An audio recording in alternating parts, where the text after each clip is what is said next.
The more you try to know about UPSC, the more you realize that UPSC is simple but not easy. Simple इसलिए क्योंकि आपको syllabus पता है, book list पता है, strategy पता है, एंड यहाँ तक कि हर लेक्चर का कंटेंट यूट्यूब पर फ्रीली अवेलेबल है। एंड बहुत सारे कोर्सेस आपको यही सिंपल पार्ट हाथ में थमा देते हैं कि ये रहे रिकॉर्डेड लेक्चर्स, ये रहे टेस्ट सीरीज, जाओ अब पढ़ाई कर लो। जबकि ये सारी चीजें आपको ऑलरेडी इंटरनेट पर फ्रीली अवेलेबल है। But the not easy part is different. Consistency, accountability, right guidance, यही तीन चीजें मैनेज करना एस्पिरेंट्स की सबसे बड़ी दिक्कत होती है। And this is what UPSC essential is built to solve. हर लेक्चर लाइव है, प्री प्लान्ड है, तो आपका एक रिदम सेट होता है, पढ़ाई करने की हैबिट बिल्ड होती है। आपके फैकल्टीज ही आपके मेंटोर्स है।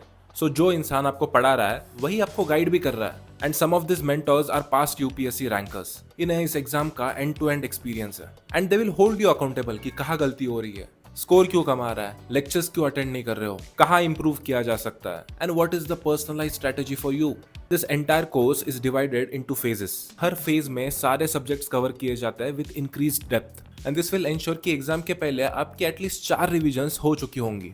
अलॉन्ग विद दिस आपको प्रीलिम्स एंड मेंस की टेस्ट सीरीज भी मिल जाती है। So this course includes everything. एक बार इस कोर्स को एनरोल करने के बाद आपको किसी और कोर्स की जरूरत ही नहीं पड़ेगी। And we know if you follow this system diligently it works. Abhishek Chauhan, जिनका रैंक इस साल 102 था, is a student of UPSC Essential Batch, and I am here to inform you that the course is starting from 16th March, and course का पहला session जो Abhijit Yadav sir का introductory session होगा, we will also invite Abhishek Chauhan, all India rank 102, ताकि वो आपको अपनी strategies and tips share करे for UPSC CSE 2027 and 2028. So if you are preparing for UPSC CSE 2027 or 2028, do visit courses.upscprep.com and enroll in UPSC Essential.